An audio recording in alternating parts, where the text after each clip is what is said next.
Red టీవీలో మీ వ్యాపార ప్రకటనల కోసం ఈ నంబర్ ని సంప్రదించండి 6281747728.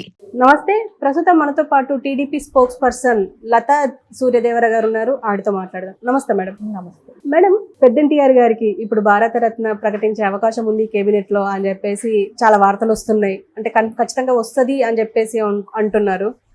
సో ఇప్పుడు దీని గురించి మాట్లాడుతున్నారు. మొన్న పివి నరసింహారావు గారికి కూడా ఇచ్చారు. కానీ ఎందుకు ఇంత లేటుగా వస్తుంది ఇన్ని సంవత్సరాల తర్వాత? ఈ పాటికే వచ్చి ఉండాల్సింది.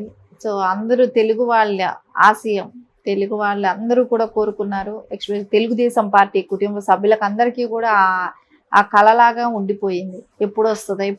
సో ఇప్పుడు ఆ కళ సహకారం అవుతున్నందుకు సంతోషిస్తూ, కానీ ఇంతవరకు లేట్ అయింది. ఆయన లెజెండరీ పర్సన్ అంటారు కదా, ఏదో జన్మకొకళ్ళు అన్నట్టు. సో మనకు ఏదో దైవానుగ్రహంతో పుట్టారనుకోవటమా, లేకుంటే ఆయన పుట్టడం తెలుగు వాళ్ళు చేసుకున్న అదృష్టంగాన, ఇలా ప్రతి ఏ రంగంలో తీసుకున్నా, అంటే సినీ రంగమే కానివ్వండి, రాజకీయంగా కానివ్వండి, మహోన్నతమైన వ్యక్తిత్వం కలిగిన వ్యక్తి ఎన్టీఆర్ గారు. ఆయన చేసిన సంస్కరణలు తీసుకొచ్చిన, రాజకీయంలో తీసుకొచ్చిన మార్పులు కానివ్వండి, సినీ ఫీల్డ్లో ఆయన చేయని పాత్ర లేదు. పౌరాణికం, సాంఘికం, జానపదం ఏది తీసుకున్నా నెగిటివ్ క్యారెక్టర్, పాజిటివ్, నెగిటివ్ అన్ని రకాలుగా చేశారు. అలా చేసి మెప్పించగలిగిన నాయకుడు ఎవరైనా సినీ ఇండస్ట్రీలో ఇప్పటి వరకు కూడా ఎవరైనా ఉన్నారండి? ఎవ్వరు లేరు. ఒక్క ఎన్టీఆర్ గారిని మనం చూసాం. ఇంకా అంతమించి ఇంక మనం ఇంకెవరిని కూడా, అలాంటి ఆర్టిస్ట్ని ఇంకెవరిని కూడా చూడబోమేమో మనం. అదే ఫస్ట్ అండ్ లాస్ట్ అవుతుంది కూడా. ఎందుకంటే ఇప్పుడు చూస్తున్నాం, 2 ఏళ్లకు ఒక సినిమా చేసే రోజులు ఉన్న ఈ టైంలో ఆయన అన్ని షిఫ్ట్లు చేస్తూ, రోజుకు 3 షిఫ్ట్లు 4 షిఫ్ట్లు చేస్తూ కూడా రోజుని అన్ని సినిమాలు చేస్తూ అన్ని గెటప్లు వేస్తూ అంత డైలాగ్స్ చెప్పటం అనేది ఆశ్చర్యకరమైన విషయం. ఈవేళ రేపు అంత డైలాగ్స్ చెప్పేవాళ్ళు కూడా ఉండరు కదా, ప్రాంప్టింగ్స్ ఉంటుంది. అలాంటి ఇది మనం నిజంగా ఏ జన్మ అదృష్టమో తెలుగు వాళ్ళందరం కూడా. అలా తెలుగు జాతి, తెలుగు వాళ్ళకి తెలుగు వారి అవ్వటం అనేది మన అందరి అదృష్టం. మళ్ళీ అదే రకంగా రాజకీయంగా వస్తాయి. రాజకీయంగా కూడా ఆయన చేయన ఏ రకమైన అన్ని రకాలుగా కూడా మహిళలకే కానివ్వండి, యువతకే కానివ్వండి, ఒకవేళ మన వెనకబడిన తరగతుల వాళ్ళకి కోసం ఆలోచించి 2 రూపాయల కిలో బియ్యం తీసుకురావటం, తెలంగాణ ప్రజల కోసం పటేల్ పట్వారీ వ్యవస్థలో ఒక బానిసత్వ బతుకుల్లో మగ్గిపోతున్న టైంలో పటేల్ పట్వారీ వ్యవస్థ తీసుకొచ్చి అది రద్దు చేయించారు. అది స్వతంత్రం అన్ని చోట్ల వచ్చిండొచ్చు, కానీ తెలంగాణకి ఒక తెలుగుదేశం పార్టీ ఎన్టీఆర్ గారే తీసుకొచ్చారు. ఎందుకంటే అది రద్దు చేయటం అనేది ఎవరూ కూడా అంత సాహసం చేయలేకపోయారు. ఎందుకంటే దొరలకి మనం వ్యతిరేకం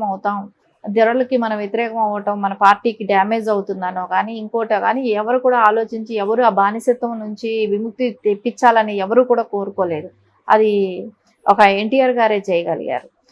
అలాగే మహిళా యూనివర్సిటీలు, తిరుపతిలో పద్మావతి యూనివర్సిటీ కట్టడం, కానీ మహిళలకంటూ సపరేట్గా ఒక యూనివర్సిటీ ఉండాలనేది ఆలోచన కూడా ఆయనదే. సరే 33% రిజర్వేషన్ కానివ్వండి, ఆయన ఆలోచించారు అప్పుడే. మహిళలకి సమానంగా ఆస్తిలో హక్కు కల్పించడం అనేది మన ఏపీలో అప్పట్లో జాయింట్ స్టేట్లో ప్రవేశపెట్టిన తర్వాత 30 సంవత్సరాల తర్వాత సుప్రీంకోర్టు తీర్పులో మనం అది విన్నాం. సుప్రీంకోర్టు డెసిషన్ కూడా అప్పుడు తర్వాతే విన్నాం. అంటే ఎంత ముందు చూపుతో ఆలోచించారు ఆయన. ఎక్కడ అణగారిన జాతులే కానివ్వండి, కులాలే కానివ్వండి, అట్టడుగు వర్గాల్లో ఉన్న వాళ్ళని తీసుకొచ్చి ఎమ్మెల్యేలు చేశారు. వెనకబడిన వాళ్ళకందరికీ కూడా బీసీలకి, ఆ రోజుల్లో బీసీలకి వాళ్ళకి రాజకీయ అవగాహన ఉండేది కాదు. బీసీలు ఎదిగారు అని అంటే తెలుగుదేశం పార్టీయే కానివ్వండి, ఎన్టీఆర్ గారి ఆలోచన విధానం, అప్పట్లో ఆయన చేసిన ఆలోచన విధానమే కానివ్వండి. రాజకీయం అంటే ఏంటి అని ప్రతి ఒక్కళ్ళకి తెలిసింది ఎప్పుడు? తెలుగుదేశం పార్టీ ఎన్టీఆర్ గారు వచ్చిన తర్వాతే రాజకీయం గురించి డిస్కషన్ అనేది వచ్చింది. ఎందుకంటే కాంగ్రెస్ టైంలో ఎలా ఉండేదంటే, ఎప్పటి నుంచో పూర్వం నుంచి రాజకీయంలో ఉన్న వాళ్ళ ఫ్యామిలీల వరకు అలా ఉండేవాళ్ళు. సో తెలుగుదేశం వచ్చిన తర్వాత మారుమూల ప్రాంతాల నుంచి కూడా నాయకుల్ని సెలెక్ట్ చేయటం, వాళ్ళని క్యాండిడేట్లుగా పెట్టడం, వాళ్ళు గెలవటం, అప్పుడు చుట్టుపక్కల వాళ్ళు కూడా మాట్లాడుకోవటం, దీని మూలాన రాజకీయం అనేది ప్రతి పల్లెల్లో నుంచి కానివ్వండి, డౌన్ మిడిల్ క్లాస్ అక్కడి నుంచి కూడా స్టార్ట్ అయింది. ప్రతి వాళ్ళు కూడా రాజకీయాలను ఫాలో అవటం మొదలుపెట్టారు. అలా ఎక్కడ చూసినా కూడా 2 రూపాయల కిలో బియ్యం తీసుకొచ్చారు. ఆ రోజుల్లో అన్నం తినటం అనేది కష్టంగా ఉండేది. అందుకోసం ₹2 బియ్యం తీసుకొచ్చారు. అంటే ప్రతి వాళ్ళు కూడా అన్నం తినాలి అనేది ఆయన. జనతా వస్త్రాలే కానివ్వండి, ఆయన భాష, ఆయన ఉచ్చారణ, ఆయన మాట్లాడే లాంగ్వేజ్, తెలుగులో స్పష్టత, ఆయన మాట్లాడుతూ ఉంటే ప్రతి వాళ్ళు కూడా అంత ఇంట్రెస్ట్గా వినేవాళ్ళంట. సో ఆ టైంలో మనం అందరం పుట్టలేదు కానీ వినలేకపోయాం. అది వినే భాగ్యం మనకి సినిమాలు చూస్తే తెలియటమే కానీ వీడియోస్ చూస్తున్నాం.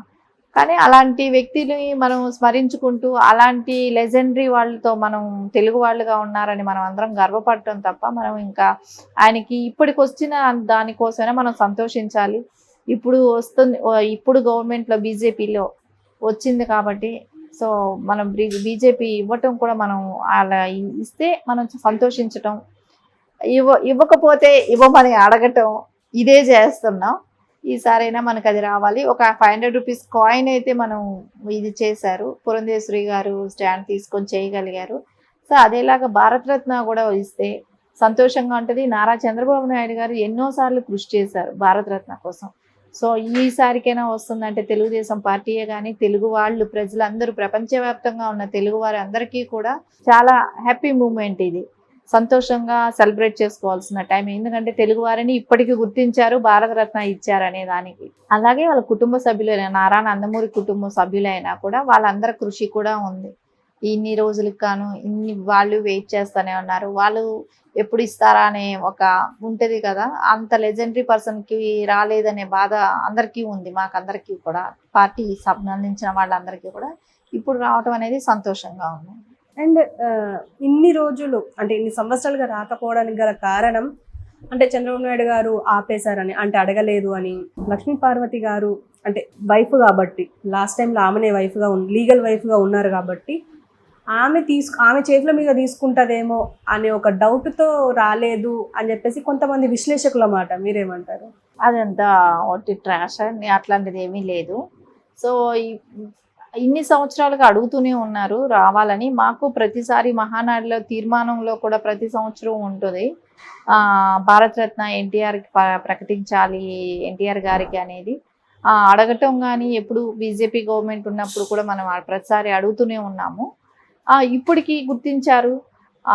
లక్ష్మీ పార్వతి తీసుకుంటుందా, ఎవరు తీసుకుంటారు అనేది కుటుంబం డెసిషన్ ఉంటుందండి. కుటుంబం ఇప్పుడు లక్ష్మీ పార్వతి గారు ఆఖరి పేజీ, ఆవిడ్ని ఫ్రంట్ పేజీకి తీసుకురావడానికి ఎవరికి అంత ఇంపార్టెంట్ ఏం కాదు కదా. సో వాళ్ళ పిల్లలు ఉన్నారు, వాళ్ళ ఫ్యామిలీ ఉంటుంది. సో వాళ్ళ డెసిషన్ తీసుకుంటారు, ఎవరు తీసుకుంటారు వాళ్ళే తీసుకుంటారేమో. అంతేగాని ఇంకా దీని గురించి లక్ష్మీ పార్వతిని గురించి టాపిక్ మాట్లాడాల్సిన అవసరము లేదు. ఆవిడ గురించి అది డెసిషన్ తీసుకుంటే బీజేపీ ఉంటుంది, సెంట్రల్ గవర్నమెంట్ తీసుకుంటుంది, వాళ్ళ కుటుంబ సభ్యులు ఉన్నారు, వాళ్ళు డెసిషన్ తీసుకుంటారు. సో పార్టీ అధ్యక్షులు నారా చంద్రబాబు నాయుడు గారు ఉన్నారు. సో వాళ్ళందరూ కలిసి డెసిషన్ తీసుకుంటారు. Okay madam, thank you.